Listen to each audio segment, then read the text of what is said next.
হরে কৃষ্ণ। আপনাদের মনের প্রশ্নের উত্তর আমি দেওয়ার জন্যে আজকে আমি আপনাদের কাছে এসেছি। আপনারা অনেকে জিজ্ঞাসা করছেন যে প্রভু আমলকির যে আবির্ভাব ওটা কবে, বৈকুণ্ঠ চতুর্দশী কবে, যে যমরাজকে প্রদীপ দেখাবার, এবং ভাতৃ দ্বিতীয়া কবে। আজকে আমি তিনটে শুধুমাত্র অল্প অল্প একটু বলবো, আপনারা শ্রবণ করবেন। এবারে ভাই দ্বিতীয়া কবে পড়েছে? ভাই দ্বিতীয়া পড়েছে 23শে অক্টোবর, হ্যাঁ, আর বৃহস্পতিবার। আর যমরাজকে দীপদান পড়েছে 19শে অক্টোবর, হ্যাঁ, ওটা হচ্ছে রবিবার।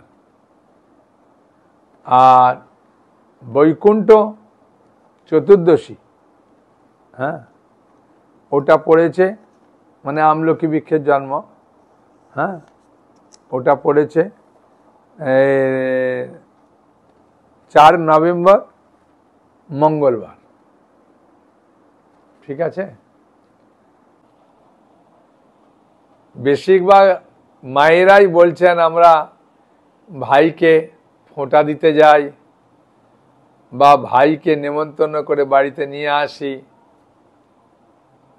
তা প্রভু আমার ভাইয়ের কি সত্যি করে কিছু মঙ্গল হবে?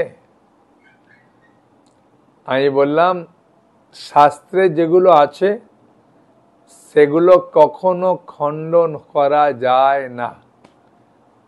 সেই জন্য ভগবদ গীতায় ভগবান অর্জুনকে 16 অধ্যায়ের 24 নম্বর শ্লোকে বললেন, অর্জুন তুমি কোনটা ঠিক কোনটা বেঠিক, কোনটা কর্তব্য কোনটা কর্তব্য নয় দেখতে গেলে শাস্ত্র দেখতে হবে। তস্মাৎ শাস্ত্রাং প্রমাণান্তে কার্য অকার্য ব্যবস্থিত। শাস্ত্রে উল্লেখ আছে কোনটা করবে কোনটা করবে না। সেই জন্য সাধু গুরু বৈষ্ণব শ্রীমুখ থেকে শ্রবণ করলে তবে আমরা প্রকৃত তত্ত্বটা বুঝতে পারি, নাহলে বুঝতে পারবো না। সেই জন্যে আপনি আনন্দে ভাইকে ফোঁটা দিতে যাবেন, আর ভাইকে ফোঁটা দেওয়ার সময় খুব সুন্দর সুরে হাতে চন্দনটা নিয়ে, হ্যাঁ, এই আঙুলে দেয়, হ্যাঁ, তাই না? এই আঙুলে, নাহলে কোনো কোনো আঙুলে করে আঙুলে দেয়, কোনটা এই আঙুলে দেয় ভালো, এই অনামিকাটা ভালো, হ্যাঁ, কেউ দেয় করে আঙুলে দেয়, অসুবিধে নেই, যে কোনো যে যখন প্রথা অসুবিধে নেই। তবে এই আঙুলটা শুদ্ধ, এটা এটা এরকম করে দিলে ভালো।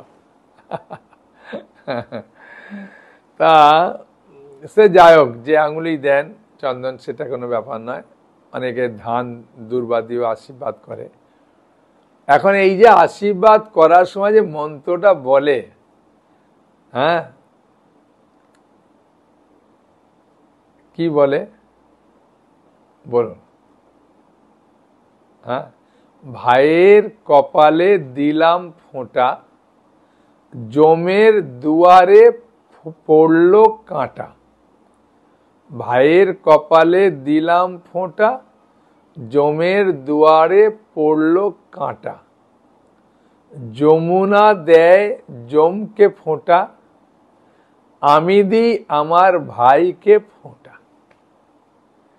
এটা কবে থেকে চালু হয়েছিল মনে প্রশ্ন আসবে কিনা?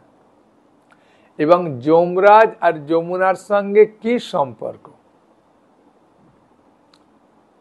যমুনা হচ্ছে যমরাজের বোন, ঠিক আছে? যমরাজ হচ্ছে দাদা। এই যমুনা যদি দেখতে চান তাহলে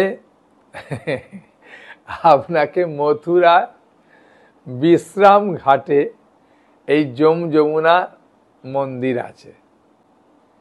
এই ভাতৃ দ্বিতীয়া কার্তিক মাসের শুক্লপক্ষের দ্বিতীয়া তিথিতে যমুনা দেবী গিয়েছিলেন যমরাজকে ফোঁটা দেওয়ার জন্যে। আর যমুনা দেবীর সঙ্গে ছিলেন তার স্বামী ভগবান শ্রীকৃষ্ণ। শ্রীকৃষ্ণের স্ত্রী হচ্ছে কালিন্দী, যমুনা। তাই যখন ফোঁটা দেন, কেন দিয়েছিলেন না, বহুদিন ধরে যমরাজের সঙ্গে যমুনার দেখা হয়নি ভাই বোনের। এমনি বোনেরা দেখবেন বিয়ে হওয়ার পরে অনেকদিন বাদে বাপের বাড়ি আসে, প্রথম প্রথম একটু ঘন ঘন আসে, তারপরে অনেকদিন বাদে আসে। ভাই ফোঁটা উপলক্ষে ভাইয়ের বাড়িতে আসে, মা বাবার সঙ্গে দেখা হয়, মা বাবা না থাকলে ভাইয়ের সঙ্গে দেখা হয় ভাইকে ফোঁটা দেওয়ার জন্য। এবং ওই দিন দেখবেন বোনেরা উপবাস থাকে, উপবাস থেকে প্রার্থনা করেন। সেইটা আমাদের যদি ভালো রকম জানি, তবে যমের দুয়ারে পড়বে কাঁটা, বুঝেছেন? হ্যাঁ, যমুনা আর যমরাজ তারা ভগবানের সঙ্গে সম্পর্কিত, বুঝেছেন? ভগবান কৃষ্ণের শালা যমরাজ। আর যমরাজ একজন মহাজন, তার 28টা ডিপার্টমেন্ট আছে, বিরাট বড় বড় ডিপার্টমেন্ট। হ্যাঁ, যমরাজ হচ্ছে নরকের ডিপার্টমেন্ট, 28টা নরক আছে। হ্যাঁ, এবং ভগবানের অত্যন্ত প্রিয় ভক্ত, প্রিয় সেবক। হ্যাঁ, সেই জন্যে বলেন দ্বাদশ মহাজনের মধ্যে একজন মহাজন হচ্ছেন যমরাজ। তাই যমরাজ নিজে বলছেন ভাগবতের 6ষ্ঠ স্কন্ধে 3য় অধ্যায়ের 20-21 নম্বর শ্লোকে, যদি ভাগবত থাকেন, ভাগবতম 6ষ্ঠ স্কন্ধ 3য় অধ্যায়ের 20-21 নম্বরে বলছেন, স্বয়ম্ভু নারদ শম্ভু। স্বয়ম্ভু মানে ব্রহ্মা, নারদ শম্ভু, শম্ভু মানে শিবজি। হ্যাঁ, স্বয়ম্ভু নারদ শম্ভু, কুমার কপিল মনু, চতুষ্কুমার মধ্যে সনত কুমার এখানে আছে। কুমার কপিল, ভগবান কপিল দেব, তিনি একজন মহাজন। হ্যাঁ, মনু, স্বয়ম্ভু মনু, তিনি একজন মহাজন। সে বলছে স্বয়ম্ভু নারদ শম্ভু কুমার কপিল মনু। হ্যাঁ, 6জন মহাজনের নাম হয়ে গেল। শেষে বলছে কি, প্রহ্লাদ জনক ভীষ্ম। প্রহ্লাদ মহারাজ একজন মহাজন, জনক রাজা মহাজন, ভীষ্মদেব মহাজন। হ্যাঁ, প্রহ্লাদ জনক ভীষ্ম। হ্যাঁ, বলির বৈয়া সখী বয়ম। বলি মহারাজ একজন মহাজন, বলির বৈয়া সখী মানে সুখদেব গোস্বামী একজন মহাজন, আর যমরাজ স্বয়ং একজন মহাজন। সেই জন্য এই যে 12 জন মহাজনের মধ্যে একজন মহাজন হচ্ছেন যমরাজ, যাদের নির্দেশে এই জগতের সমস্ত মানুষের পাপ পুণ্য বিচার হয় এই যমরাজের মাধ্যমে, বুঝেছেন? মহাজনদের নির্দেশেই এই জগৎ কোনটা ভালো কোনটা খারাপ সেগুলো সব নির্দেশিত হয়। তো সেই জন্যে যমুনা এলেন যমরাজকে ফোঁটা দিতে। যেগুলো নিয়ে এসেছিলেন মিষ্টি থেকে ফল থেকে, সেগুলো আগে ভগবানকে ভোগ লাগিয়েছে। হ্যাঁ, তুলসী পাতা দিয়ে ভোগ লাগিয়ে ভগবান কৃষ্ণকে ভোগ লাগিয়েছে। হ্যাঁ, আপনার ঘরে জগন্নাথ থাকলেও ভোগ লাগাতে পারেন, গৌরীতায় থাকলেও ভোগ লাগাতে পারেন, রাধাকৃষ্ণ গোপাল থাকলেও ভোগ লাগাতে পারেন, তুলসী দিয়ে ভোগ লাগিয়েছেন। তারপরে ভাইকে ফোঁটা দিয়ে ওই খাবার দিয়েছে। সেরকম যমুনা যমরাজকে এরম ভোগ লাগানো প্রসাদ দিয়েছিলেন। যমরাজ মহাজন না, ভগবানের ভক্ত, তাই তিনি প্রসাদ খান। এবং প্রসাদ দেওয়ার পরে যমরাজ খুশি হয়ে বোনকে কিছু উপহার দিতে চেয়েছিলেন, আর সেই উপহার স্বরূপ যমুনা দেবী চাইলেন সমস্ত জীবের কল্যাণের জন্য, মানব জাতির কল্যাণের জন্য তিনি চাইলেন যে দাদা যদি আমাকে কিছু আশীর্বাদ বা বর দিতে চান তাহলে কোনো কাপড় গয়না আমি বর চাইছি না, আশীর্বাদ চাইছি না। এই কার্তিক মাসের শুক্লপক্ষের দ্বিতীয়াতে কোনো বোন বা দিদি তার ভাই বা দাদাকে যদি উপবাস রেখে ভগবানকে ভোগ লাগিয়ে প্রসাদ নিবেদন করে, তখন এই মন্ত্র বলে যে ভাইয়ের কপালে দিলাম ফোঁটা, জমের দুয়ারে পড়ল কাঁটা, যমুনা দেয় জমকে ফোঁটা, আমি দিই আমার ভাইকে ফোঁটা। তাই যমরাজ আশীর্বাদ দিয়েছিলেন, ঠিক আছে বোন, আজকের দিনে যে উপবাস থেকে সুন্দর করে ভোগ লাগিয়ে প্রসাদ দেবে, ওই দিন যারা আমিষ খাবে না, ভগবান দামোদরকে একটা প্রদীপ দেখাবে, চরণে 4 বার, নাভিতে 2 বার, মুখমণ্ডলে 3 বার, সমগ্র শরীরে 7 বার, হ্যাঁ মানে প্রদীপ দেখাবে। হ্যাঁ, সে দুপুরবেলা দিতে পারে, সকালে দিতে পারে, সন্ধ্যেবেলা দিতে পারে, যখন ইচ্ছা দেবে। ভগবানকে প্রণাম করবে, প্রণাম করে তারপরে প্রসাদ গ্রহণ করবে। হ্যাঁ, তাকে আর আমার কাছে অর্থাৎ নরকে আসতে হবে না। এই সুন্দর কথা যমরাজ যখন যমুনাকে আশীর্বাদ দিলেন, সেই কথা জগতে প্রচার হয়ে গেল। সেই প্রচারিত কথা অনুযায়ী ভগবান কৃষ্ণ নিজে ভাই বোনের থেকে ফোঁটা নেয়, বুঝেছেন, সুভদ্রার কাছে, এবং তার খুড়তুতো বোনেরাও ফোঁটা দিত কানাই বলাইকে। হ্যাঁ, এখন বলবেন ভগবান কি আবার নরকে যাবে নাকি? না, ভগবান শিক্ষা দিচ্ছেন। যেমন ভগবানের বাবা মা কখনো নরকের দিকে যায় না, তবু তারা গয়া এসে পিণ্ডদান করছেন। চৈতন্য মহাপ্রভু করেছিলেন, রামচন্দ্র করেছিলেন, জগৎবাসীকে শিক্ষা দেওয়ার জন্য। বুঝেছেন, এই সবের মাধ্যমে কি হয়, ভগবান চান যে আমার কাছে যাতে ফিরে আসে। হ্যাঁ, সে আর কোনো মতে যাতে নরকে না যায়, কষ্ট না পায়। এত সুন্দর বন্দোবস্ত করেছেন।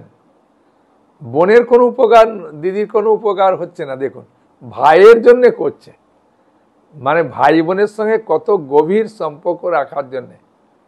হ্যাঁ, আর যে বোন ওই দিন ভগবানকে ভোগ লাগিয়ে প্রণাম করে দাদা বা ভাইকে বলবে ভগবানকে প্রণাম করো, করে বসো, তারপরে দেয়, ওই দিন যারা সম্পূর্ণ নিরামিষ খায়, ভগবানকে প্রদীপ দেখায়, ওই দিন ভগবান কৃপা করবেন।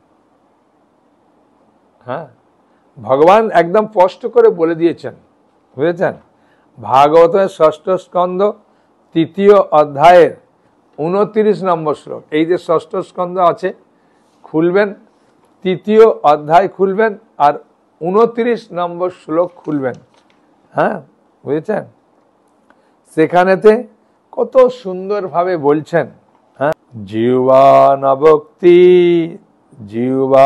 ভক্তি ভগবদ গুণ নাম ধিয়াম চেতশ্চন স্মরতি চরণ অরবিন্দম কৃষ্ণায় না নমতি যৎ শির একদাপি তান অনায়াদ্যবম অসত অকৃত বিষ্ণু কীর্তান।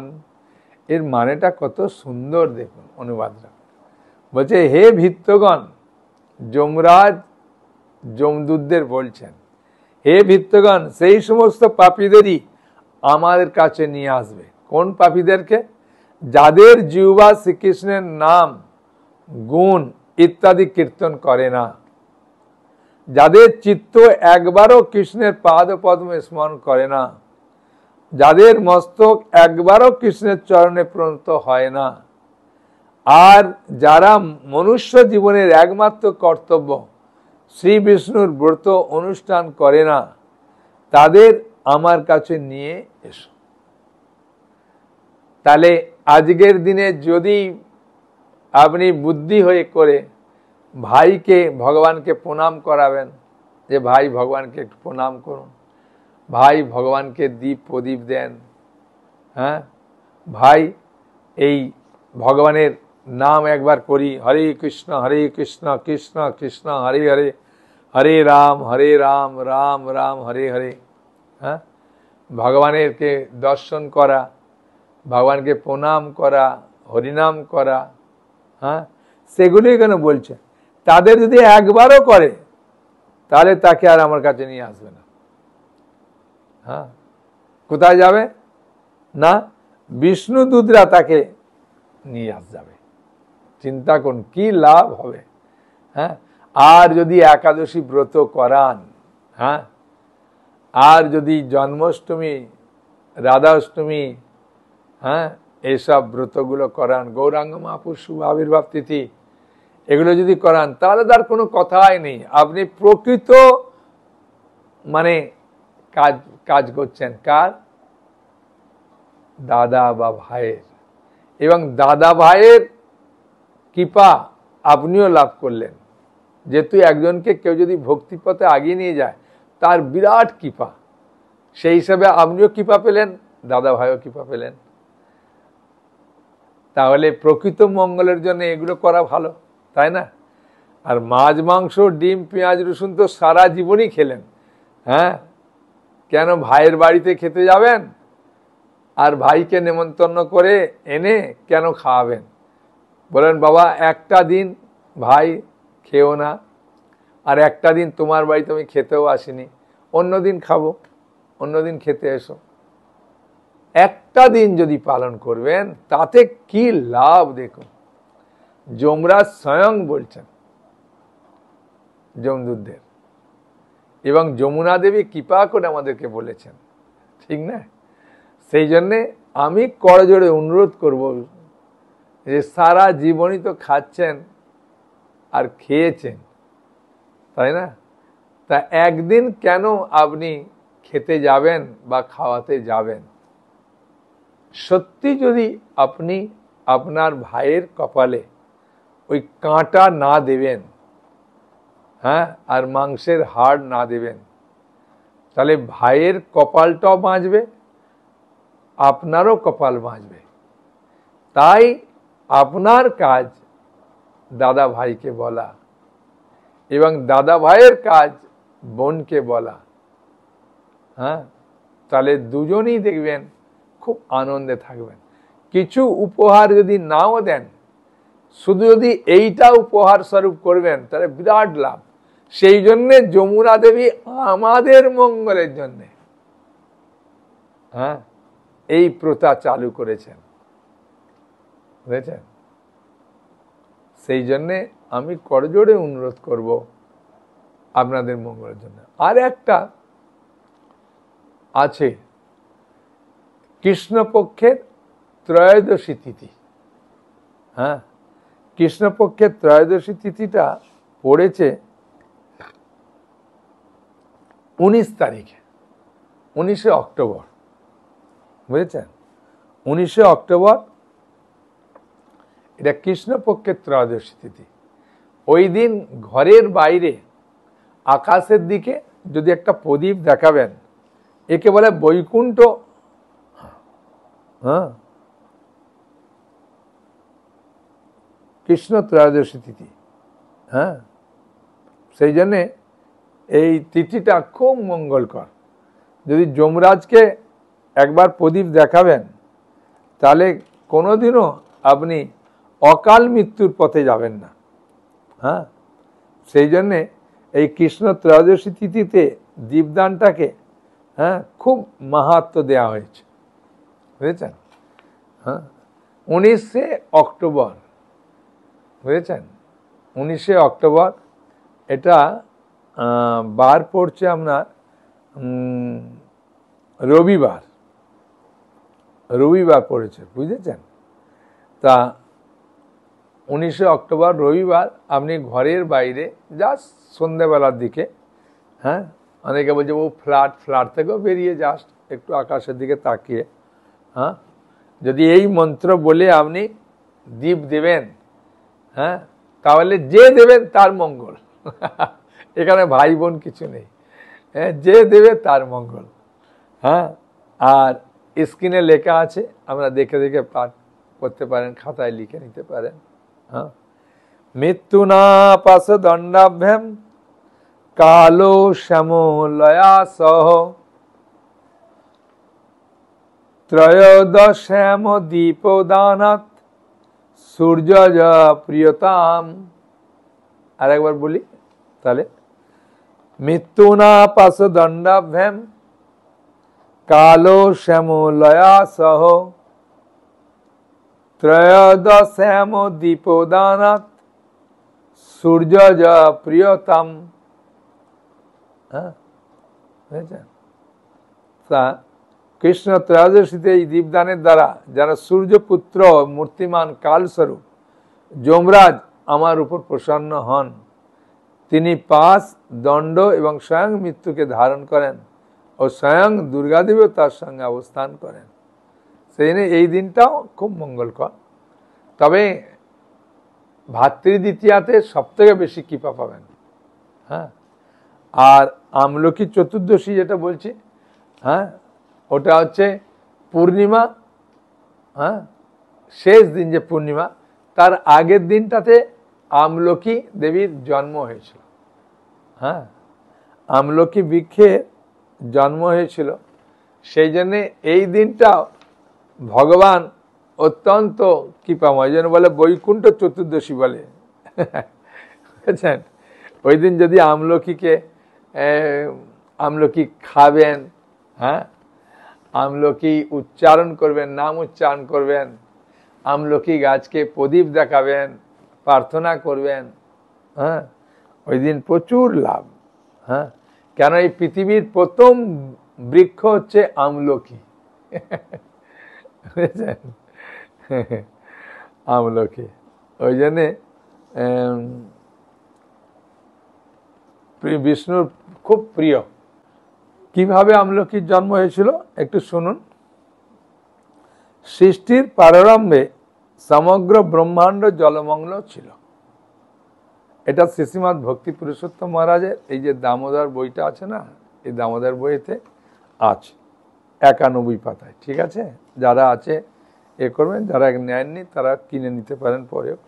এটা সারা বছর লাগবে, নয় প্রতি বছর লাগবে। সৃষ্টির প্রারম্ভে সমগ্র ব্রহ্মাণ্ড জলমগ্ন ছিল। সেই সময় ব্রহ্মা শ্রী ভগবানের দিব্য নাম কীর্তন করতে লাগলেন। শ্রী ভগবানকে দর্শনের ব্যাকুলতা জনিত আনন্দে তার নয়ন থেকে অশ্রু বর্ষণ হতে লাগলো, মানে ব্রহ্মার চোখ থেকে। আর ব্রহ্মা কি করছিলেন? ভগবানের গুণগান করছিলেন। তার আনন্দ স্বরূপ বাড়ি পৃথিবীর উপর পতিত হলো। এই অশ্রু থেকেই আমলকি বৃক্ষের আবির্ভাব হলো। সেটি শীঘ্র বিশাল গাছে পরিণত হলো, আর আমলকি ফল সহ শাখা প্রশাখা বিস্তার করলো। অন্য সমস্ত বৃক্ষের অগ্রে আবির্ভাব হওয়ার কারণ আমলকিকে বলে আদি রুহ, মানে পৃথিবীর আদি বৃক্ষ। আদি অর্থে প্রথম, আর রুহ মানে বৃক্ষ, ওই জন্য আদি রুহ বলে। আমলকি বৃক্ষ সৃষ্টির পরে অন্য সমস্ত জীবের সৃষ্টি হলো। দেখতে পেয়েছেন? সৃষ্টির পরে দেবতারা সবাই সেই স্থানে এলেন, সেখানে বিষ্ণুর প্রিয় আমলকি জন্ম নিয়েছে। তারা আমলকি বৃক্ষকে দেখে বিস্মিত হলেন। ঠিক তখনই আকাশ বার্তা দেবতাদের উদ্দেশ্যে ঘোষিত হলো, এই আমলকি তরু সকল তরুর মধ্যে শ্রেষ্ঠ, তা বিষ্ণুর অতি প্রিয়। হ্যাঁ, শুধুমাত্র এই বৃক্ষকে স্মরণ করলেই গোদানের ফল লাভ হয়। বাবা, আমলকি আমলকি আমলকি। হ্যাঁ, মানে পূর্ণিমার আগের দিন আমলকি চতুর্দশী, আমরা ওটাকে চতুর্দশী তিথি, ওটাকে বলে বৈকুণ্ঠ, হ্যাঁ, চতুর্দশী। এর অনেক সুন্দর সুন্দর আরো অনেক কাহিনী আছে। সেই জন্যে আমি অনুরোধ করব যে ওই দিন ভগবানকে প্রদীপ দেখাবেন, প্রদীপ দেখানো ভুলবেন না। হ্যাঁ, আমলকি চতুর্দশীতে আমলকি গাছকে প্রদীপ দেখাবেন, ভগবান দামোদরকে প্রদীপ দেখাবেন, প্রণাম করবেন, তাহলে বিরাট কৃপা। হ্যাঁ, এই কার্তিক মাসের ডিসকাউন্ট তো ডিসকাউন্ট, এত কিছু ডিসকাউন্ট দিয়েছে। হ্যাঁ, সেই জন্য কার্তিক মাস আমরা আপনাদের সকলকে অনুরোধ করব শ্রদ্ধার সঙ্গে সুন্দরভাবে পালন করবেন, তাহলে প্রচন্ড আনন্দ পাবেন। হ্যাঁ, বলুন। হরে কৃষ্ণ। কারো কোনো প্রশ্ন আছে? বলুন মাতাজি। মাতাজির প্রশ্ন হচ্ছে যে ভাই কোনো মতে যদি না শোনে, হ্যাঁ, ভাই শুনলে ভাইয়ের বউ আবার শুনতে চায় না, তখন কি করব? তখন আপনি বলবেন তাহলে আমি যাচ্ছি না। আমি কি জন্য ফোঁটাতেই যাব? মিষ্টি খাওয়াতে? মিষ্টি তো তুমি কিনেও খেতে পারো ভাই। হ্যাঁ, আমি তোমাকে 50 টাকা পাঠিয়ে দেবো, 100 টাকা পাঠিয়ে দেবো, তুমি মিষ্টি খাও। হ্যাঁ, কটা মিষ্টি খাবে? কত তো মিষ্টি খাচ্ছ বিয়ে বাড়ি, শ্রাদ্ধ বাড়ি, অনুষ্ঠান বাড়িতে। হ্যাঁ, তো আমি মিষ্টি খাওয়ার জন্য যাচ্ছি না, আমি যাচ্ছি জমের দুয়ারে কাঁটা দেওয়ার জন্যে। আর সেই কাঁটাটা তখনই জমের দুয়ার পড়বে তুমি যদি সম্পূর্ণ নিরামিষ খাবে। ওই দিন ভগবানকে প্রণাম করবে, ভগবানের প্রসাদ খাবে, হরিনাম করবে। হ্যাঁ, কমসে কম 3 বার হরে কৃষ্ণ কৃষ্ণ কৃষ্ণ হরে হরে, হরে রাম রাম রাম হরে হরে। আর ভগবান দামোদরকে প্রদীপ দেখাবে, তুলসী মহারানীকে জল দান করবে। হ্যাঁ, তবে কৃপা পাবেন। হ্যাঁ, তাই না? তুলসী মহারানীকে জল দান আর প্রদীপ দেখানোতে ক মিনিট? 2 মিনিট লাগে, 2 মিনিট। হ্যাঁ, যদি মনে করেন আমার গুনতে 4 বার, 2 বার, 3 বার, সমগ্র 7 বার আমার মনে থাকে না, ঠিক আছে, মনে থাকতে পারে না, খালি হরে কৃষ্ণ বলি ঘোরান। হ্যাঁ, তাতে প্রচন্ড লাভ। ঠিক আছে মাতাজি?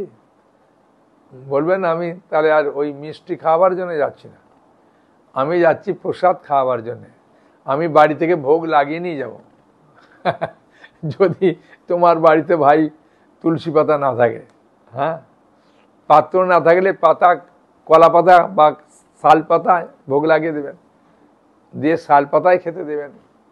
এমনি কাগজের প্লেটে খেতে দেবেন, কাগজের প্লেটেই ভোগ লাগাবেন। প্রত্যেক বাড়িতে তো ভগবান আছে, তা কালী কেন হয়? দুর্গাকে নয়, বিষ্ণু সম্মান দিও। হ্যাঁ, জগন্নাথ বলদেব, সুভদ্রা, গৌরনিতাই, কি রাধা কৃষ্ণ, কি গোপাল, কি বিষ্ণু, লক্ষ্মী নারায়ণ, এদেরকে। ঠিক আছে? হ্যাঁ, বলুন মাতাজি। ও মাতাজি বলছেন আমার ভাইকে দেওয়ার সময় আমি যদি দীপও নিয়ে যাই, গিয়ে যদি দুপুরবেলা ঘুরিয়ে দিই, অসুবিধা আছে? আমি কোনো অসুবিধা নেই, সারা দিনে যখন ইচ্ছে একবার ঘোরালি লাভ। বুঝেছেন? সেই জন্য আর দামোদর অষ্টকম গাইতে হবে না, খালি হরিনাম করেই ঘুরিয়ে দেন, প্রচুর মঙ্গল। ভগবানের কাছে দাঁড়িয়ে একটা দীপ দিলে কার্তিক মাসে, ভগবানের প্রসাদ খেলে, ভগবানকে প্রণাম করলে, ভগবানকে দর্শন করলে, এই মাসে একদম অপুরন্ত ফল।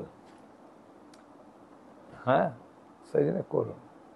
যেন তেন প্রকার এনা আমাদের মনকে কৃষ্ণ সেবায় নিযুক্ত করতে হবে। হ্যাঁ, কেন ভগবান যেন তেন প্রকারে আমাকে নিয়ে যেতে চাইছে আমার ধামে। ভগবান যখন চাইছেন তখন আমি কেন করব না? আপনি বলুন। ভগবান চাইছে, আমাদের কি করে মঙ্গল হবে? হ্যাঁ, এত কিছু সুযোগ দিচ্ছেন, আর আমরা সেগুলো কেন গ্রহণ করব না? হ্যাঁ, বুঝেছেন? শর্টে গ্রহণ করি। হ্যাঁ, আপনাকে তো রোজ বলছি না যে ভগবানকে প্রণাম করুন, রোজ বলছি না আপনাকে হরিনাম করতে।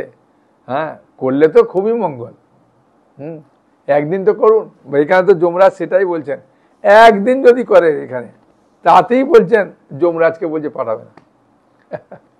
একজন হাসতে হাসতে বলছে আমাকে যে প্রভু আমি তো এখানে চাকরি পাচ্ছি না, তা যমদূতের ডিপার্টমেন্টের, যমরাজের নাকি অনেক ডিপার্টমেন্টের লোক দরকার, তা ওখানে আমি চাকরি পাবো।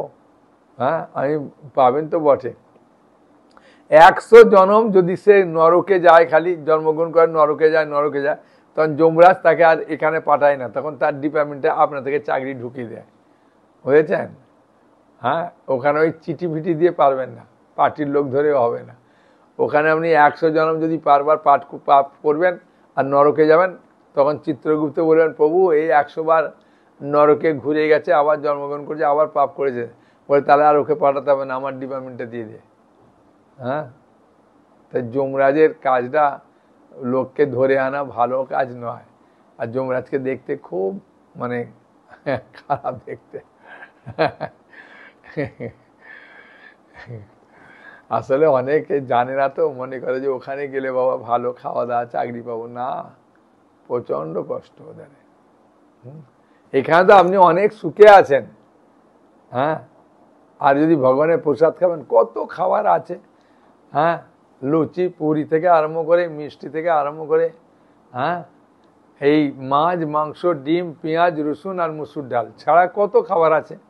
আর মাসকলাইয়ের ডালটা খাবেন না, যেটা বিমড়ির ডাল বা অড়হর ডাল বলি, ওটা ছাড়া আপনি মুগ ডাল খান, কত সবজি আছে খান। হ্যাঁ, তাই না? এগুলো আপনাদেরই বলতে হবে, বিশেষ করে এগুলো সব বোনের আর দিদিদের কাজ। হ্যাঁ, মায়েদের কাজ এগুলো। হ্যাঁ, বুঝলেন? ওই জন্যে গৃহস্থের স্ত্রীকে কি বলে? গৃহিণী। গৃহিণী মানে গৃহের প্রকৃত মঙ্গল করে গৃহিণীরা। হ্যাঁ, সেই জন্য। ঠিক আছে, আর আমি সময় নিচ্ছি না, আপনারা ভালো থাকুন, আনন্দে থাকুন।